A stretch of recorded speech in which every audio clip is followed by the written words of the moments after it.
In November 2012, inside a members-only club in Las Vegas, a 27-year-old man threw a birthday party so extravagant it made headlines around the planet. Britney Spears reportedly jumped out of a cake. A-list celebrities filled the room. Leonardo DiCaprio sat at his table, laughing. Bottles of Cristal flowed until sunrise, and the tab for that single night ran into the millions. Everyone in that room believed the shy, soft-spoken kid from Malaysia was a self-made billionaire, heir to some vast Asian dynasty. He was none of those things. He owned no great company. He held no real job that could ever explain the money. Every dollar he burned through that night had been stolen, quietly drained from the savings of an entire nation half a world away. His name was Jho Low. And across just 6 short years, he helped orchestrate the theft of more than $4.5 billion from the people of Malaysia. He bought superyachts, penthouses, and priceless paintings. He bought the affection of Hollywood itself. And here is the detail that sounds impossible: he used the stolen fortune to secretly finance a blockbuster film about greed and financial crime, a movie you have almost certainly watched. This became the largest kleptocracy case the United States has ever pursued. And the mastermind at the center of it all? Tonight, he is still out there, free, and still running. To understand how one man moved that much money, you have to understand Jho Low himself. He was born in Penang, Malaysia, into a comfortable but not extraordinary family. As a teenager he was sent to Harrow, the elite British boarding school, where he studied alongside the children of royalty and billionaires. He learned something there that would define his entire life, that the appearance of wealth opens doors that real wealth cannot. He went on to the Wharton School in Pennsylvania, the same business school that trains America's financial elite. But Low was not interested in a normal career. He was interested in proximity to power. Back in Asia, he began cultivating relationships with Gulf royalty, Malaysian politicians, and the sons of the powerful. He would rent yachts, book the best tables, and pick up enormous bills, creating the illusion that he was already rich, so that the truly rich would treat him as one of their own. His masterstroke was befriending the family of Najib Razak, the man about to become Prime Minister of Malaysia. In 2009, Najib took office. Within months, he converted a sleepy state investment fund into a new national wealth fund called 1MDB, and installed himself as chairman of its advisory board with final say over every major deal. On paper, it existed to build Malaysia's future. In reality, it was about to become the most efficient money laundering machine the world had ever seen. And Jho Low, a man with no official title, would hold the keys. Here is how the machine actually worked. When 1MDB needed money, it borrowed it, issuing billions of dollars in bonds to global investors. That part was real. What happened next was not. In its very first major deal, 1MDB entered a joint venture with a Saudi oil company called PetroSaudi. On paper, Malaysia invested $1 billion into the partnership. In reality, most of that money never reached the venture at all. It was wired instead to a separate company with an almost identical name, a shell controlled by Jho Low and his associates. The trick was elegant and terrifyingly simple. You create a company whose name looks nearly the same as a legitimate one, you send the money there, and by the time anyone reads the paperwork closely, the cash is already gone, bounced through Switzerland, Singapore, and the Seychelles. Then came the biggest move of all. 1MDB hired the Wall Street giant Goldman Sachs to raise money through 3 enormous bond sales, pulling in $6.5 billion. Goldman collected close to $600 million in fees, a staggering, almost unheard of amount.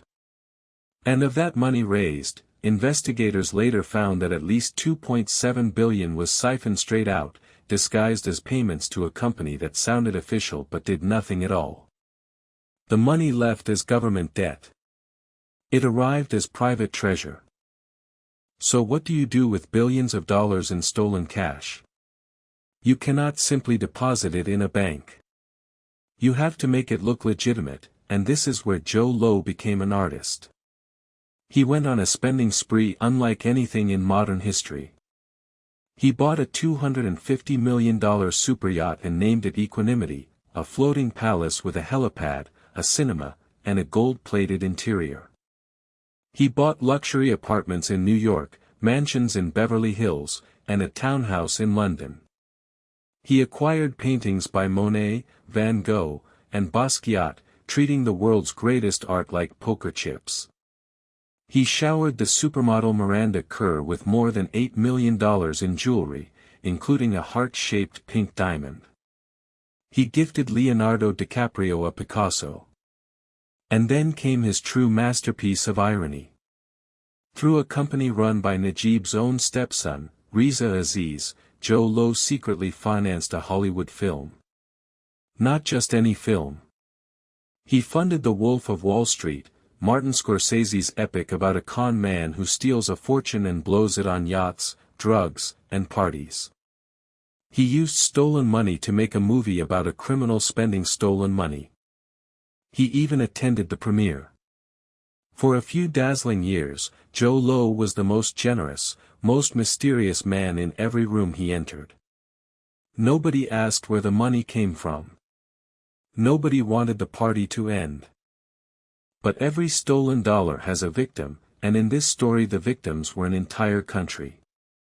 One MDB was supposed to build power plants, affordable housing, and a financial district to secure Malaysia's future. Instead, it was buried under more than $11 billion in debt that ordinary Malaysians would be forced to repay.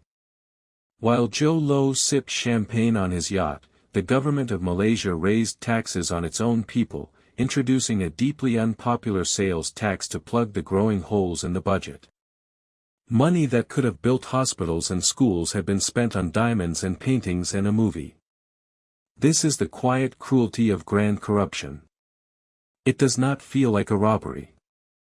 No masked gunman kicks down a door. The theft happens in silence, in wire transfers and shell companies, in documents no ordinary citizen will ever read. And the people who pay are teachers, nurses, factory workers, and farmers, people who never saw a single ringgit of that money and never will.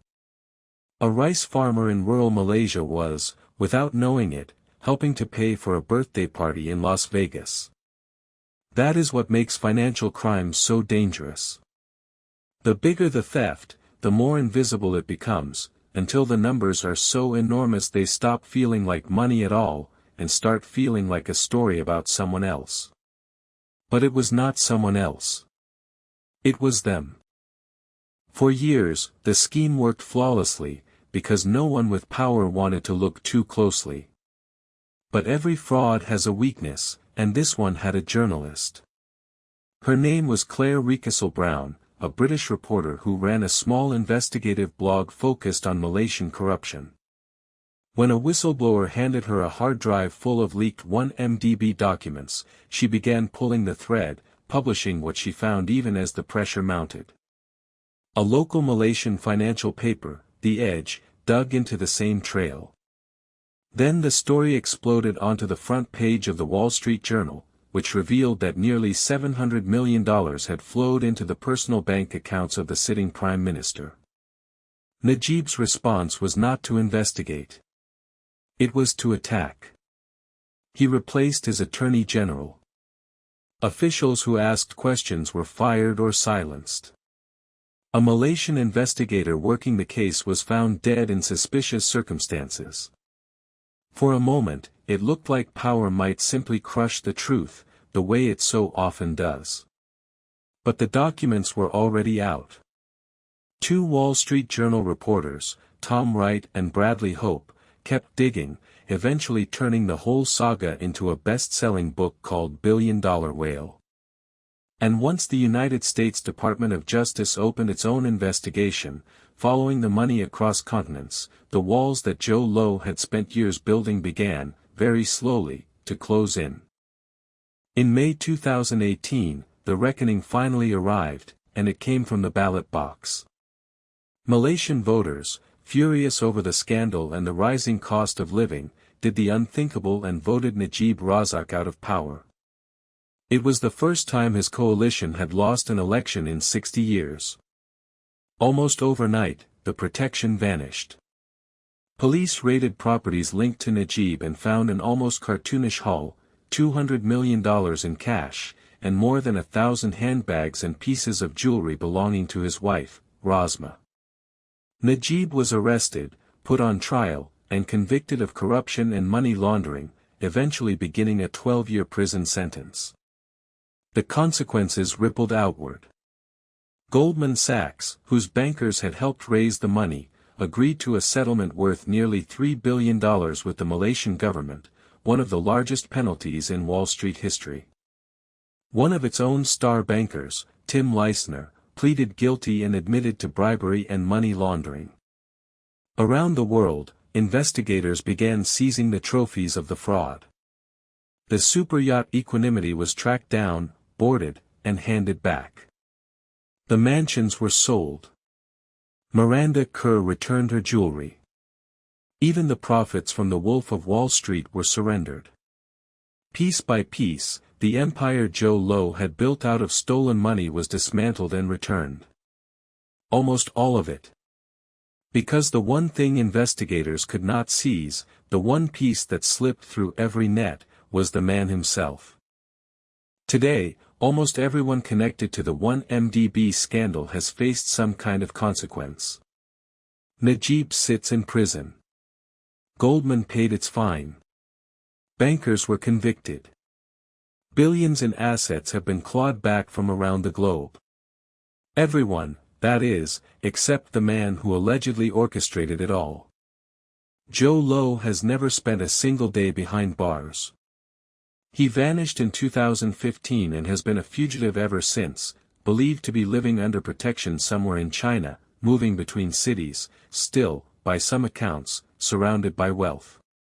In 2026, his name surfaced again, when reports revealed he had quietly applied for a pardon in the United States, even as Malaysia and Singapore kept his arrest warrants active and auctioned off the last of his seized properties.